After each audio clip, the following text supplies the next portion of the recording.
እግዚአብሔር የሌለበት ክፍል በዚህ ዘመን ላይ የለም። ሰው የሌለበት ሩም ውስጥ ልትሆን ትችላለህ። እግዚአብሔር የሌለበት ሩም ግን የለም።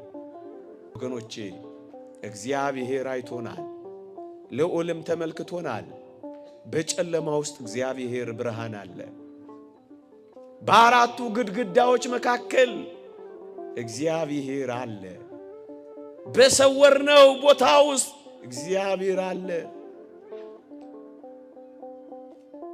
በገደልናቸው ጽንሶች ውስጥ የእግዚአብሔር ድምፅ ይጮሃል። ወገኖቼ ሆይ በደከማችሁ ጊዜ፣ በወደቃችሁ ጊዜ፣ በደከማችሁ ጊዜ፣ በተንገዳገዳችሁ ጊዜ እግዚአብሔርን ታስቡታላችሁ። አቤት ሁል ጊዜ እግዚአብሔርን በዓይኖቿ ፊት የምታደርግ ነፍስ ምንኛ የከበረች ናት።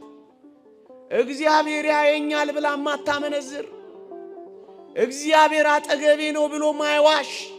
አንተ በስውር አድርገዋል፣ እግዚአብሔር ግን በፀሐይ ፊት ይገልጥብሃል። እኛ በስውር ፈጽመነዋል፣ እግዚአብሔር ግን በአደባባይ ያዋርደናል። እሱ ሰወራት፣ እግዚአብሔር እኮ ይገልጠዋል።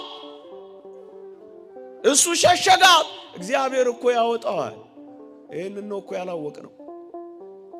የሰው ዓይን ብቻ አስፈርቶናል፣ የእግዚአብሔር ዓይን ተረስቷል። ለዚህ እኮ ነው ደጋግመን የምንወድቀው ወገኖቼ። ምን ስንሰበክ ነው ንስሐ የምንገባው? ማን ሲያስተምረን ነው የምንመለሰው? ማን እስኪያስተምረን ነው የምንጠብቀው? ከዚህ በላይ መከራ የሚያንኳኳው ምንድን ነው? በኃይል እየተንኳኳ እኮ ነው። በኃይል አይሰማችሁ?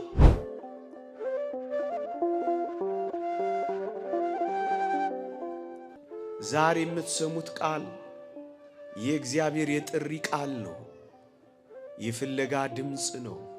ተራሮችን እየዘለለ የሚመጣ በኮረብቶችም የሚሻገር አንዲትን ነፍስ እንኳን ሳይቀር የሚፈልግ የእግዚአብሔር የተዘረጋ እጅ ነው። አባ መቃርስ ያደረገው እግዚአብሔር ሰዎችን እንደሚፈልግ በኃጢአታቸው እየተከታተለ ሳይቀጣ ይልቁንም ደግሞ ወደ ሕይወት የሚያመጣ የእግዚአብሔርን ፍለጋ አይነት ነው አባ መቃርስ ኮቴውን ያሰማው። ወደ ባቱ ገቡ፣ ዘለቁ። እዚህ ጋር ላቆያችሁና ምዕመናን የወንድሞቻችሁን ድካም እናንተ ትገልጣላችሁ ወይስ ትሸፍናላችሁ? እናንተ ትሰውራላችሁ ወይስ በአደባባይ ታሰጣላችሁ?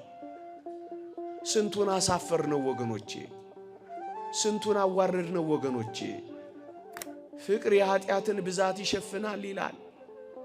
እኛ በጥላቻ ተገላለጥን፣ እኛ በጥላቻ ተናናቅን፣ እኛ በጥላቻ ተጓተትን። ወገኖቼ የስንት ሰው ሸፍናችኋል? የስንት ሰው ከድናችኋል?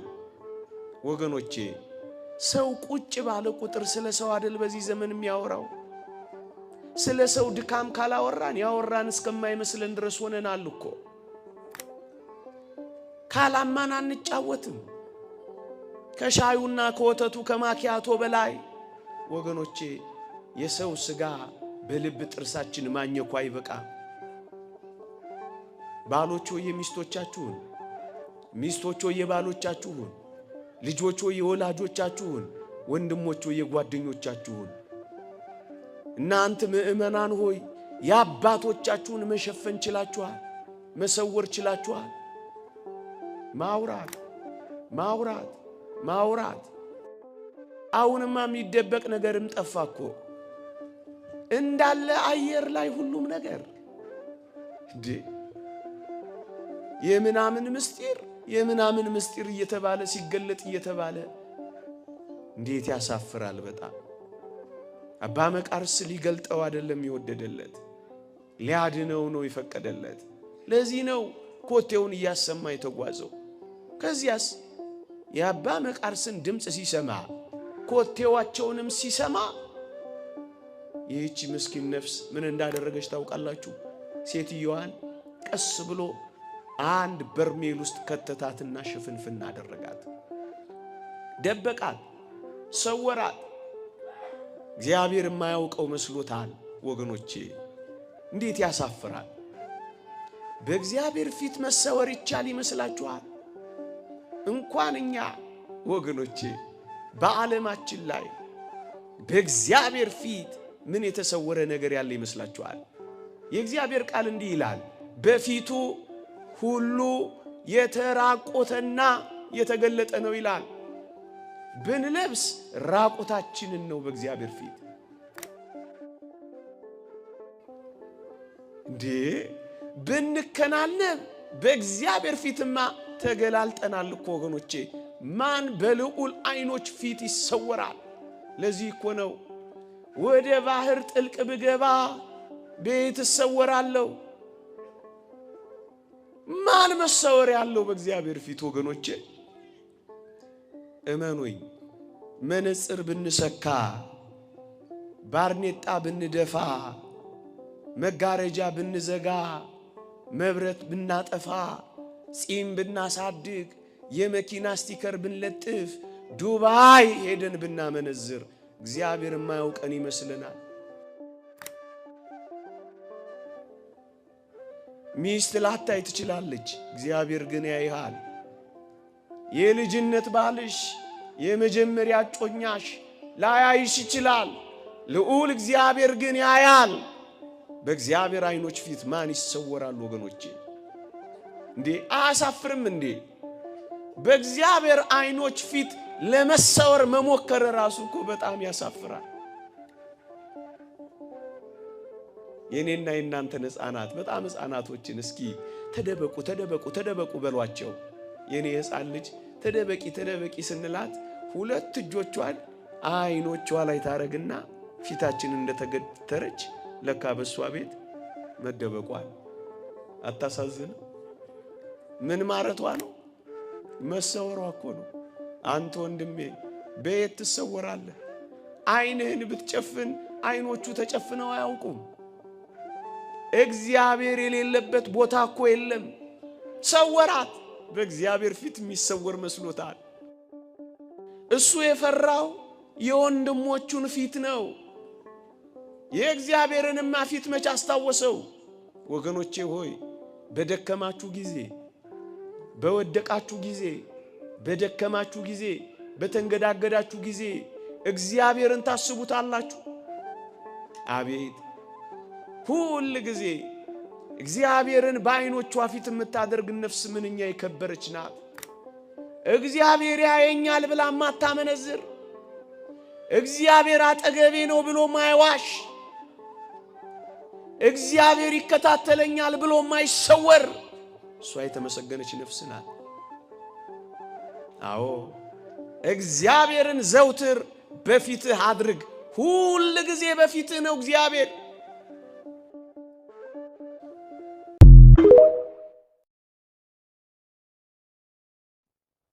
አማኝ በየትኛውም ድካም እንኳን ቢገኝ አይኮነንም። በእግዚአብሔር ቃል ላይ ማፌዝ አይበቃም። በእግዚአብሔር የማዳን ሥራ ላይ መቀለድ አይበቃም። እነዚህን የሚያደርጉት ወደ እግዚአብሔር መንግሥት አይገቡም ያለው እኮ ለአማኞች ነው። አይኮነኑ። አንዴ የዳነ ለዘላለም የዳነ ነው። ይሄው የእግዚአብሔር ቃል። ምን እናርገው? ይሄን የእግዚአብሔር ቃል ቅድምም አሁንም ያነበብኩላችሁ። ለዚህ ነው እኛ ኦርቶዶክሳውያን ቢሆንልን እያለ ምንጮህ ምንመኘው። በትንሣኤው እናምናለን፣ በመከራው እንካፈላለን፣ በሞቱ እንመስለዋለን፣ ወደ ሙታንም ትንሣኤ ልንደርስ እንመኛ። ቢሆንልን እንደሱ ነው የምንለው። ቸርነቱን ነው ተስፋ የምናደርገው። ተጋድሎውን ሲመካ ያያችሁት እዚህ ኦርቶዶክስ ቤተክርስቲያን አለ። ቸርነትን ነው እንጂ የሚለው ቸርነቱን ተማምነን ተስፋ አድርገን እኮ ነው የምንኖረው። እንደዚህ ካሉ ጸጋዎች በኋላ ከደረሰ በኋላ እንኳን የተወደዳችሁ ክርስቲያኖች ከመልካም ስራ የሚያርቅ ይመስላችኋል ጸጋ? አንዳንዶች ጸጋ እንዲሁ ያለ መልካም ስራ የሚሰጥ ይመስላችኋል? ውሸት ውሸት ውሸት። ዝርዝር ጉዳይ አለው። እናንተን ወደ ሌላ አቅጣጫ ወደ ሌላ ርዕስ ላለማሸጋገር እተወዋለሁ እንጂ ጸጋ የተሰጠን በመልካም ስራ እንድንጸና ነው።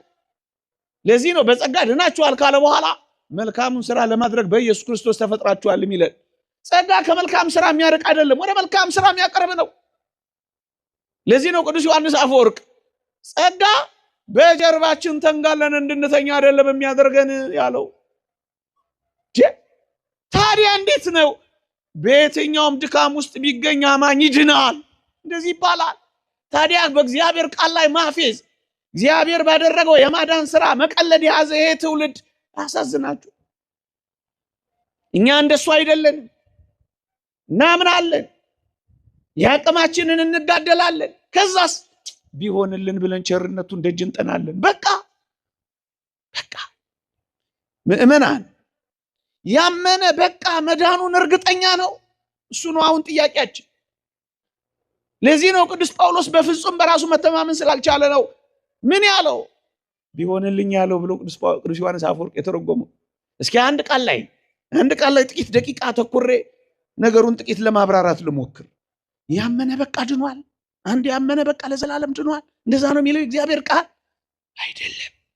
አይደለም። እና ምንድን ነው የሚለው? አንድ እግዚአብሔር ቃል አንብብላችሁ ሮሜ መልእክት ምዕራፍ 11 ቁጥር 20 እንዲህ ይላል። መጀመሪያ ግን ታሪኩን ልተርክ። የሮሜን መልእክት የመጻፏን መልእክት የመልእክቱን ጽፈት ምክንያተ ጽፈት ይሏታል ሊቃውንት። እሷን መጀመሪያ ላብራራ። ሮሜ መልእክት ምዕራፍ 11 ቁጥር 20 ነው ቀጥዬ የማነበው። አሁን የተነጋገርኳቸውን ነገሮች የበለጠ ያጎለበተልኝ ነው የሚሄደው። እዩ በሮም አይሁድ አሕዛብ አንድ ላይ ይኖሩ ነበር።